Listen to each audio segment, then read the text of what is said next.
Chapter 19. Ow! I landed hard on one shoulder. My body thudded onto the leather bottom of the boot.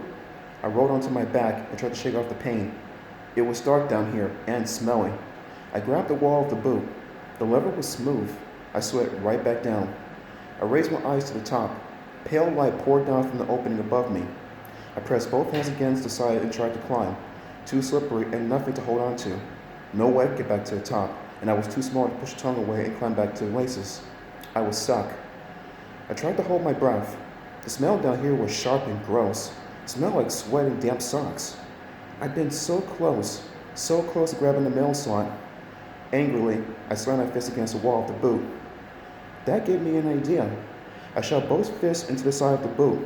I felt it tilt a little. I lowered my shoulder and slammed it into the boot wall. Then I dove to the other side and shoved against it. The boot was rocking from side to side. I pushed one side, then dove into the other side. I whirled from side to side, making the boot tilt harder until it toppled over. Whoa! I went sliding out head first. It was like going down a long water slide without the water. The boot rocked onto its side, and I came tumbling out. I didn't wait to catch my breath. One boot lay on the side. The other boot stood straight in front of the door. I scrambled to the other boot. I hoisted myself onto the toe, crawled to the laces, and began the long, steep climb again. A little while later, I got to the top of the boot. The metal mail slot stood inches from in front of me. Slowly, I edged myself over the side of the boot. I reached one hand out and grabbed the lid of the mail slot. This time, I wasn't going to leap at the slot. This time, I wanted to be careful. This could be my last chance to escape Bugsy and get out of the house. Could I lift the mail slot lid with one hand? I leaned forward and gave it a tug. No, too heavy for my little hands. I leaned farther out of the boot and gripped the lid of the mail slot with both hands. Oh! I felt the boot start to fall from under me. I gripped the mail slot and held on for dear life as the boot fell onto its side. My feet dangled in the air. Instantly, my arms started to ache. My hands throbbed as I hung on tightly to the lid. With a burst of strength, I swung my body up and, yes! My feet shot out through the slot. I let go of the lid and sailed right through. Oof! I landed hard on my butt on the welcome mat. I waited for the pain to fade. Then I stretched my arms and legs to make sure nothing was broken. I gazed across my front yard and saw only shades of gray and black. It took me moments to realize the sun had dropped behind the trees. It wasn't afternoon anymore. It was evening. Hey!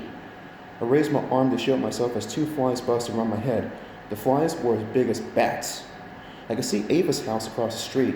I could usually run there in less than a minute, but now her house seemed like a mile or two away, and the sloping front lawn looked like a mountain. A funny thought flashed into my mind. Maybe my cousin Mindy's rock and roll kendo came with a little motorcycle. I could ride across the street to Ava's house. Of course, it was a stupid idea. There was no way I'd risk going back into my house to find out.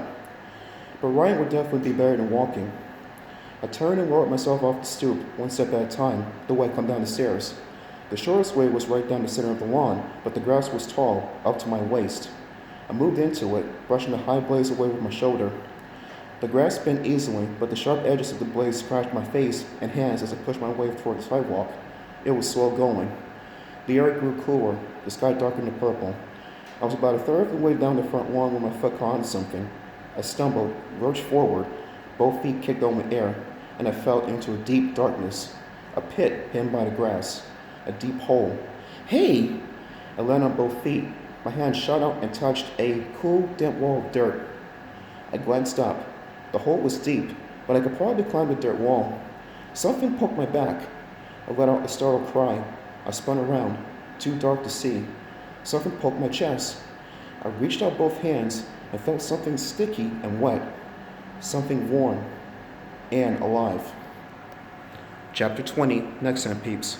This is John B. aka Smooth Chocolate here. Have a good rest of the Friday, and as well as a good weekend, guys. I made it.